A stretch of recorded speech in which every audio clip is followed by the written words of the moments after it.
காலை வணக்கம் குழந்தைகளே. இன்று நாம் பாடம் 3 ஊஞ்சல் ஆடலாமா என்ற தலைப்பில் அமைந்த பாடத்தினை கற்றுக்கொள்ளப் போகிறோம். வாங்க பாடப்பகுதிக்குள் செல்வோமா? குழந்தைகளே, இப்பாடப்பகுதியை கதை மூலம் கற்று தெரிந்து கொள்வோமா? இப்பகுதியில் உள்ள படங்களை நன்றாக உற்று நோக்குங்கள். இங்கு என்னென்ன விலங்குகள் உள்ளன சொல்லுங்களேன். யானை, குதிரை, கழுதை, சிறுத்தை, ஆமை, குரங்கு, பூனை. இவர்கள் அனைவரும் நண்பர்கள். வாங்க கதைக்குள் செல்வோமா? விலங்குகள் ஊஞ்சல் ஆட விரும்பின. யானை ஊஞ்சலை ஆட்டுகிறது. முதல் படத்தில் குதிரை ஊஞ்சல் ஆடுகிறது.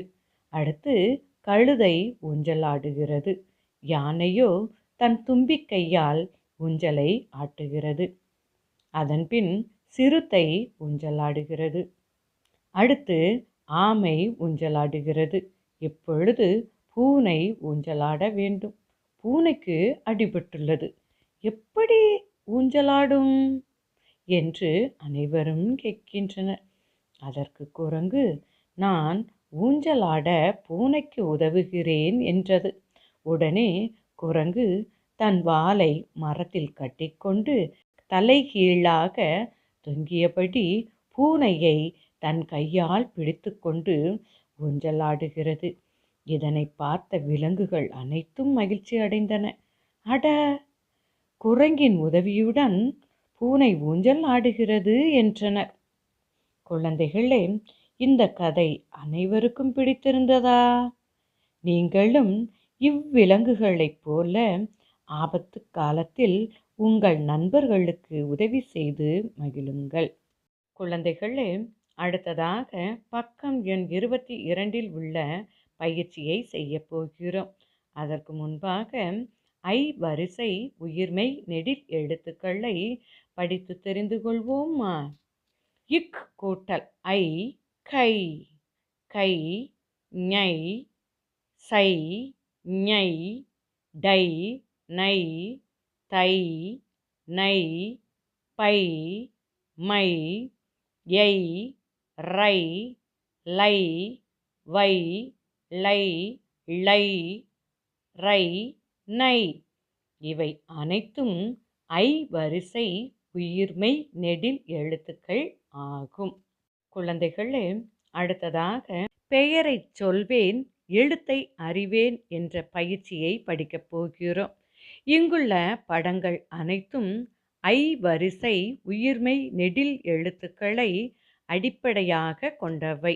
வாங்க படத்தை பார்த்து அதன் பெயரை சொல்வோமா? முதலில் டை.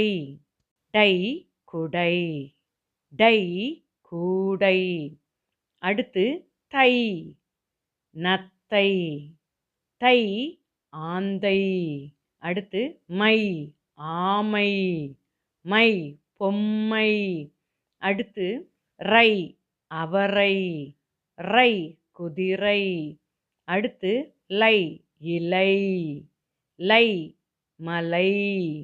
அடுத்து வை, ஔவை, வை போர்வை. அடுத்து லை, கற்றாழை, லை வாழை. இறுதியாக நை, யானை, நை பானை. குழந்தைகளே, படத்தை பார்த்து பெயரை சொல்ல கற்றுக்கொண்டதோடு எழுத்துக்களையும் நன்றாக அறிந்து கொண்டீர்கள். அடுத்ததாக பாடப்பகுதியில் உள்ள விடுபட்ட எழுத்தை எழுதுக என்ற பகுதியினை படிக்கப் போகிறோம். வாங்க விடுபட்ட எழுத்தை எழுதுக. 1 கு.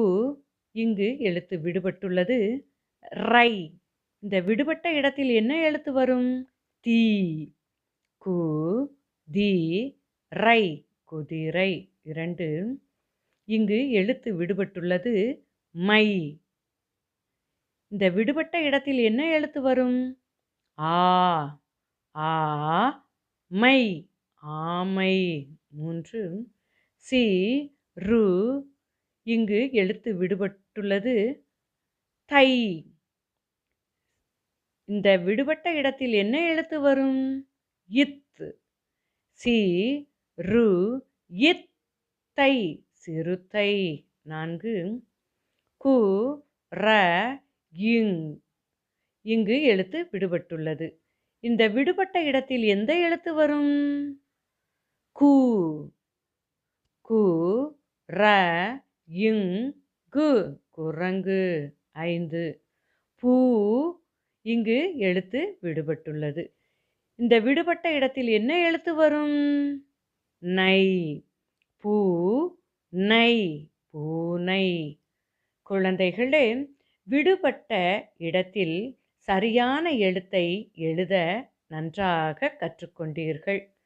குழந்தைகளே, நீங்களும் உங்கள் பாட ஏட்டினை எடுத்து விடுபட்ட எழுத்தை எழுதுக என்ற இந்த பகுதியினை பாட ஏட்டில் எழுதி படியுங்கள். நன்று.